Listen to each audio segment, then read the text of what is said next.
Dungeons and Dragons has a problem. This thing. Apparently the goal of this book is to get new people into running D&D, and it's kind of failing at its job. Right now, Wizard sells 3 books: Player's Handbook, Monster Manual, and the DM's Guide. Most of those books are pretty fine, but the DM's Guide is really bad. Ask anybody, it sucks. It's just not very useful. I read it once, like 4 years ago, and then I never touched it again. I had no real need to.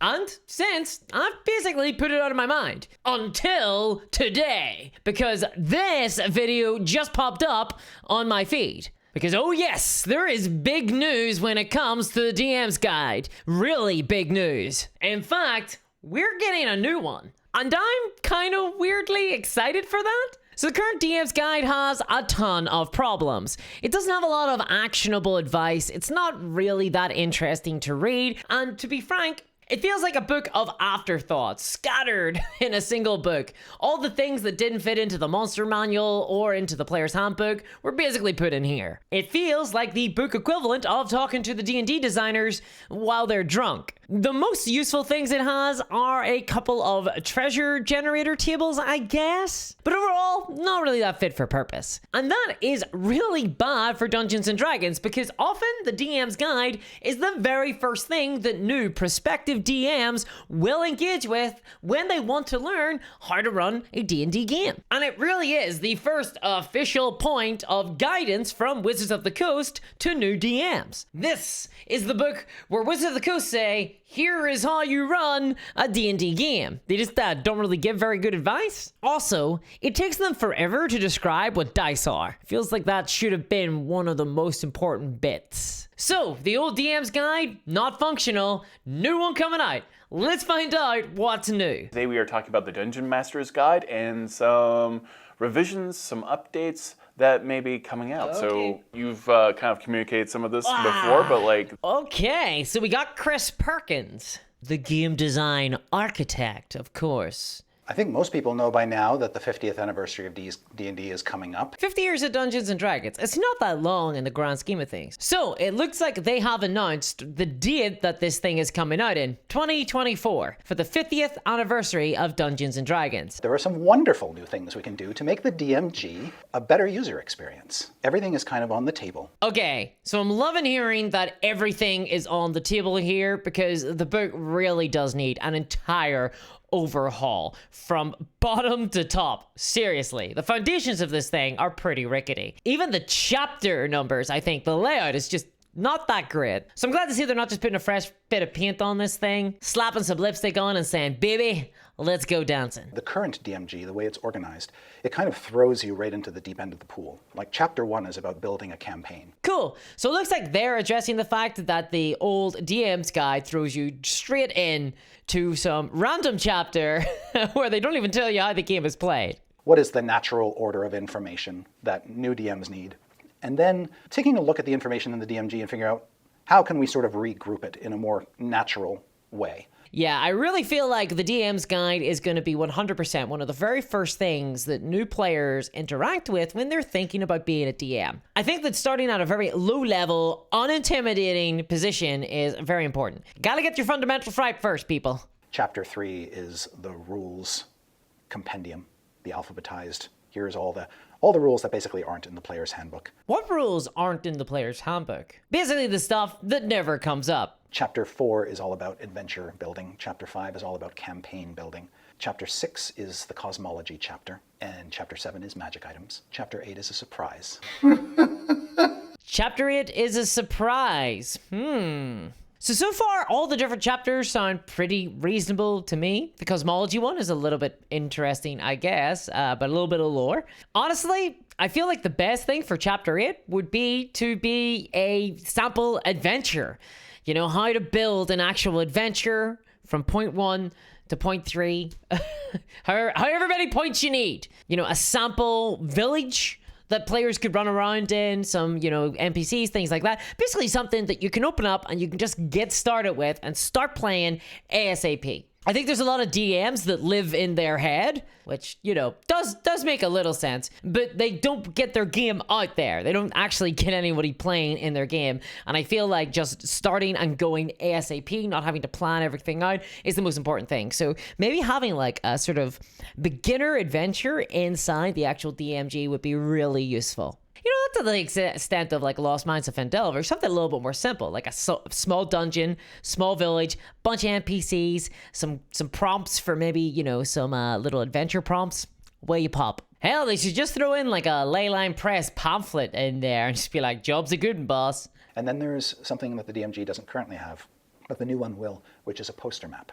Ooh. That's gonna be the multiverse, isn't it? That's gonna be a map of the multiverse. Okay, so for those who don't know, for the longest time, Dungeons & Dragons, all the different settings have all been connected to this multiverse, but it's never really been like a big deal. It's never been pushed that much. But Wizards are beginning to push it a ton more. They're starting to try and make it, I think, central to the D&D brand. And the reason for this is that it allows them to centralize the franchise, allows them to put all of the franchise in a kind of central branded universe, and lets them add things together, essentially like Magic the Gathering, right? This means that they can centralize players into certain play spaces, and then sell toys of objects in that multiverse, and have it all connected together, and put it all into one big branded Dungeons & Dragons universe. So I suspect that the map on page 8 might just be that. Might be an actual cosmological map of the D&D multiverse, showing all the different planes and all the different worlds and settings. I kind of hope not, though. Do you know what I would love? A blank sheet where you can just draw your own universe. No? No takers? That would be kind of funny, though. They should sell a massive book called The Setting Guide to Your Homebrew. And you open it up and it's just a bunch of blank pages. And you get a pen. There would be a lot of refunds, I think. An example is in Tasha's, there's a section called Session 0. And it would be great if we could absorb that content into the DMG itself. Yeah, I feel like having Session 0 in the DMG is just good practice, honestly. This could have just been me in the circles that I hang around in, but before 5th edition Dungeons & Dragons, I don't remember ever hearing anybody talk about Session 0s. But that has definitely become one of the big cultural elements of TTRPGs this day. Everybody, you gotta have a Session 0. You gotta have a Session 0. So I think mentioning that in the DM's guide is probably pretty important, especially for newer DMs who maybe don't even know what they want. But I hope there's a lot of guidance. I haven't read the Tasha's guide. Hopefully it's good. How do you sculpt and change the direction of your campaign to allow your players to contribute to the story, while at the same time getting to the plot? Oh, no. This is... Ooh. Okay, no, please, guys. That's not how this works. Oh, that's a terrible angle to take, in my opinion. In this house, we call that railroading. Sorry, I have like a physical revulsion to the idea that you have to get to the plot. I'm sorry to say, and I kind of fundamentally really disagree with Chris Perkins here, but the plot is what your players are doing. It's not some amorphous thing that exists outside of the table. There's no such thing as getting players to the plot. The plot is what the players do. It's not that you allow them to contribute to the story. It's that you are seeing what the story is as told to you by the players. I don't like that. I fundamentally disagree with this. That to me is railroading. When you have a plot in mind and you're like, okay, players, let's get back to the main plot. What is that? It's a very video gamey way of looking at games, and I often see it spoken of in the same words as side quest. I don't like that at all. There are no quests in that sense. It's not like you go to a notice board, pick up some quests, and one of them is the main story plot. Uh-oh, we accidentally killed a major NPC. I guess everything's over now. Can we reload DM, please, to the previous save point before we accidentally derailed the plot? Come on, no, don't teach DMs this. Dungeons & Dragons is fundamentally different from a video game. Yeah, I'd say the feedback that I often get about the DMG specifically is, oh, I didn't know that was in there. Yeah, this is totally fair. I think one of the problems with the Dungeon Master's Guide is that genuinely everything is so scattered around that book and it's so random. It's hard to remember everything that's inside. There are other things that we're addressing based on feedback. Like we know that there aren't a lot of common magic items in the magic items chapter of the DMG. More magic items! More magic items! 100%. There's going to be a portal staff in there. There's also advice that I think is just missing. There are things that can happen during a game that you can, as a DM, whether you're a new DM or an experienced DM, can quickly realize, oh, this could get me into trouble. Okay, so it looks like they're going to put in like an FAQ for DMs of common pitfalls. Perkins says, The current DM's guide has a ton of stuff missing for sure, but I'm not entirely sure what a lot of common pitfalls might be. Like, to be frank, I feel like the most important thing you could put in here is sometimes you just need to talk to your players like an adult. How to resolve problems in your D&D group. Step 1, talk with one another. I mean, that should be like 99.9% of the advice in this bit. I guess you could say what to do in the case that you don't know what a rule does. Answer, just make it up and then look it up later. Probably some discussion on how to deal with the 3 pillars of gameplay in Dungeons & Dragons. You know the 3 pillars, guys. Combat, combat, combat. 90% of the rules in D&D are about combat. I hope it specifies that the DM calls for rolls. The player does not. It's like one of my little pet peeves, so the players just start rolling dice, and I'm like, I never told you to roll anything, boy. All of those kind of stray bits are now being collected into a rules cyclopedia within the book and alphabetized. So if you want firearms, go to the F section of the rules cyclopedia. Okay, rules cyclopedia, i.e. an index, I guess. I suppose they're just adding an index. Good. Every rule book should have an index, but that's what that's called. It's not a rules cyclopedia.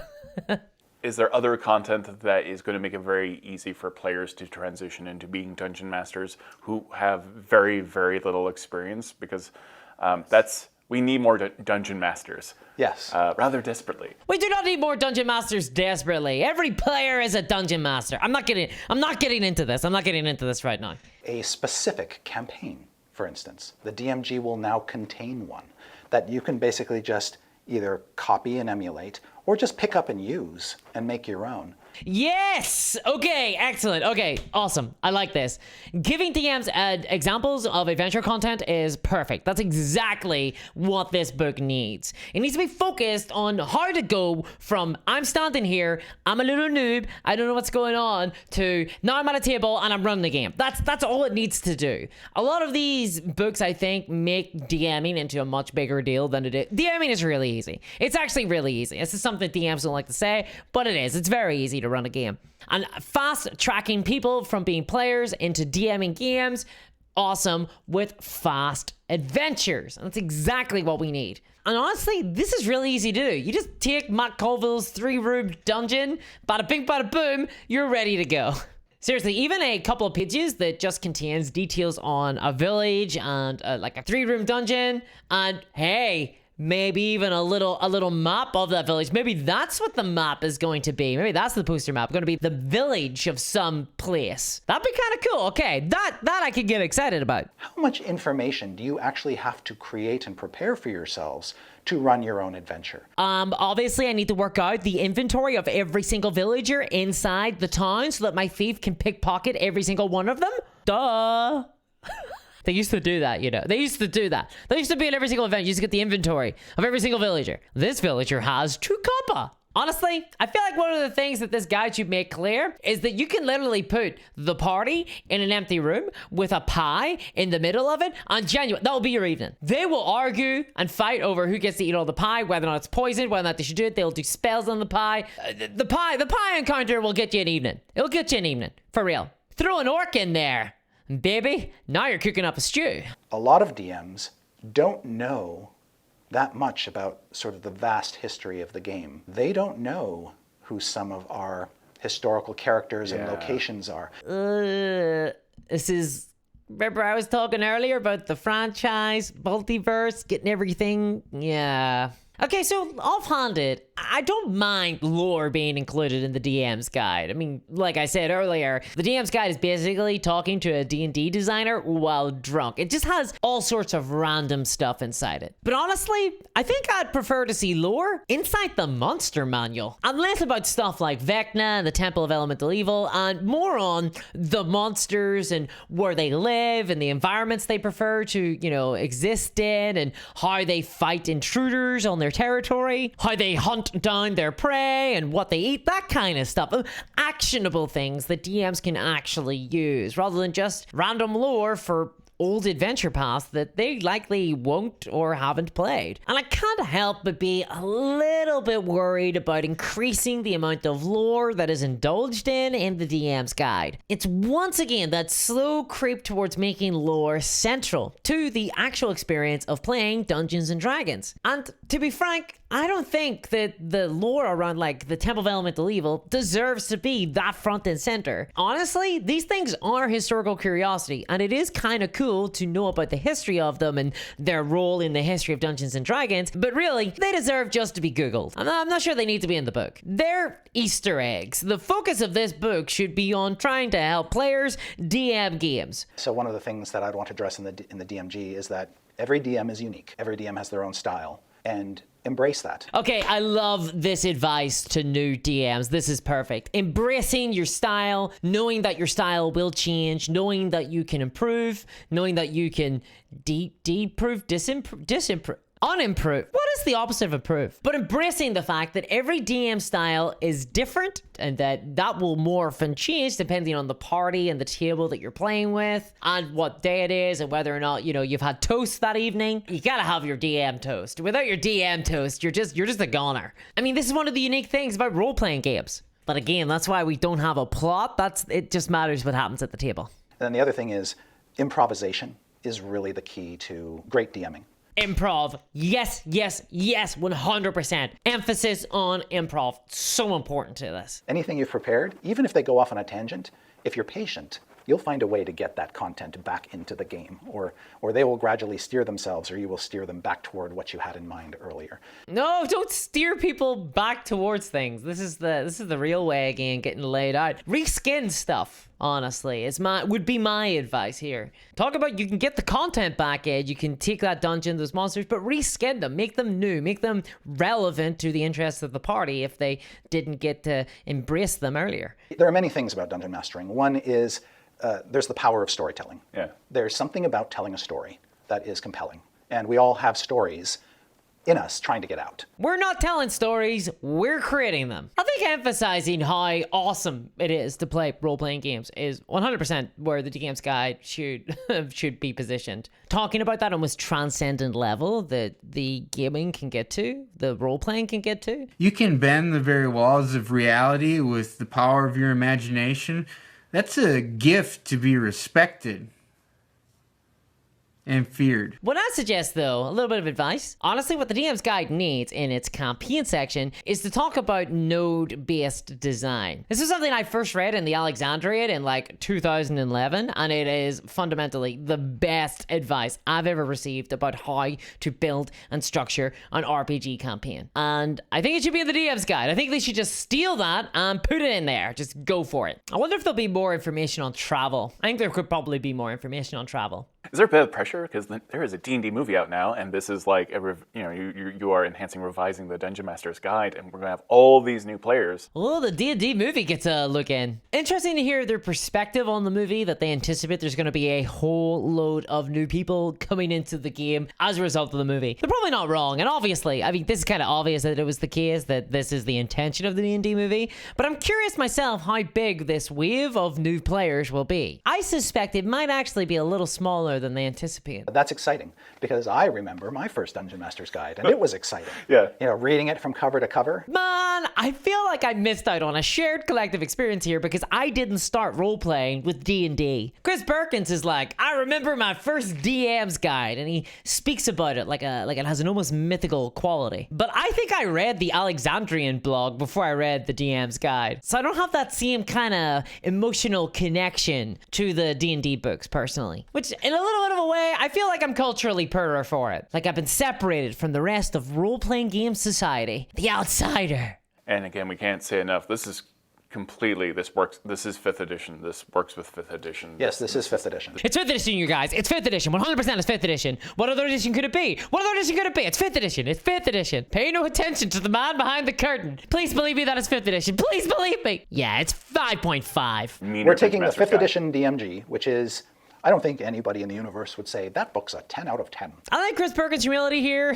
talking about the DMG and saying that it's not that great. I agree with him. There's a lot of room to improve. Hopefully they do. In 2012, 2013, when we were working on the core books, the team was incredibly small. Interesting to hear how small their team was back then. Important to note that I think the big boom for Dungeons & Dragons kind of emerged off the back of Stranger Things. And then Critical Role as well, and it all came together in a big stew to make Dungeons & Dragons actually really popular. Whenever the DM's Guide came out in like 2013, 2014, D&D was still incredibly niche. Not quite the cultural tour de force that it is today. One of the things I said right the day after the DMG went to print is, I wish we could have included more better maps. Yes, maps. My table is covered in a Lord of the Rings map. I love maps. Maps are great. Build me more, Mr. Map Crow. Very briefly and broadly, Yeah. The monster manual is getting bigger. We are putting more monsters in it. Ooh! Okay, so it looks like the monster manual's changing too. Okay, that's pretty big news. Oh, hell yeah. Oh, there are so many changes I would make to the monster manual. There's a lot of monsters in there that I am not impressed with. I would love to see some action combat monsters being brought in as well. And then we're doing some reorganization of the monster manual so that it's easier to find certain monsters. Easier to find monsters, hell yeah. There's a lot of changes that could happen to the monster manual. I haven't read any of the newer monster books at all, I don't think, so I'm not sure how transcendent this will be. Yeah. This is a 5th edition monster manual Yeah. we're doing, and it has to be compatible with all of our 5th edition adventures. 5th edition, you guys, 5th edition, 100% 5th edition. Why would anyone believe me? It's 5th edition. And we also know that, particularly at the higher CRs, there are lots of gaps, so a lot of the new monsters we're adding is to fill that in a little bit more. New monsters at higher levels. I'm not honestly that excited for that. I don't really care that much. I do think that there is space for a lot more higher level monsters for sure. But to be frank, supporting higher level play, there's a reason why most people don't play the game at higher levels. Dungeons & Dragons does kind of fall apart after like level 7, 10, 12? I feel like perfect D&D is level 1. No one else agree? No one else agrees. Okay, 3 to 5. Okay, so there was a ton of interesting news there. I'm excited to see what it looks like. I wonder though, they mentioned a new monster manual. Is there going to be a new player's handbook? I suppose there must be. This is going to be the release of 1 D&D. Sorry, I meant 5.5 5th edition. Sorry, I meant 5.1. Sorry, I meant 5th edition Dungeons & Dragons. It's 5th edition Dungeons & Dragons. 5th edition Dungeons and Dragons. Sorry guys, went a little bit ink sunk on you there. There was some really good stuff in there, some kind of iffy stuff. I kind of feel like me and Chris Perkins genuinely fundamentally disagree on what a DM should be doing. So I think that I'm never going to be wholly satisfied with the DM's guide, but overall, it sounded like good changes. It did. I'm just not a fan of directed experiences where the DM just tells a story and you're just along for the ride as a player. That's not the type of collaborative storytelling I like. There's some stuff that I'd like to see included in the DM's guide that wasn't really mentioned today. For example, I think how to run a mystery would be a really big deal. There's lots of people who play D&D. They want to play like a mystery or a political game. Honestly, the D&D mechanics aren't that great for that type of game, but I'd like to see some attempt to advise a DM on how to run a less combat-oriented game. I do feel like you could just go onto the Alexandrian website, click Control A, and then just, Control P into a Word doc, print that off, and slap DM's guide on the front of it and sell that for $20. It'd probably be worth it, honestly. Node-based design, the 3-clue rule, that sort of stuff. Basic advice on how to actually structure and run a game. That's really what the DM's guide needs. Less focused on lore and things like that. That shouldn't really be the purpose of the book. They should just put the lore, I don't know, on a Wikipedia page or in a YouTube video or something. Anyway, I'm excited to see that there's new books coming out. And let me know in the comments below what you would like to see in the new DM's guide. And if you're interested in my thoughts on the new D&D movie, check out this video here. And as always, a huge thanks to my patrons, especially Sonic Bread and Crypto Kev. If you have enjoyed the type of content and message that I have here on the channel, as well as holding RPG companies to account, please check out my Patreon, patreon.com/discourse miniatures, and consider supporting the channel. It's only because of your support that I'm able to do this full time. Thank you very much. And I'll catch y'all next time. Bye-bye.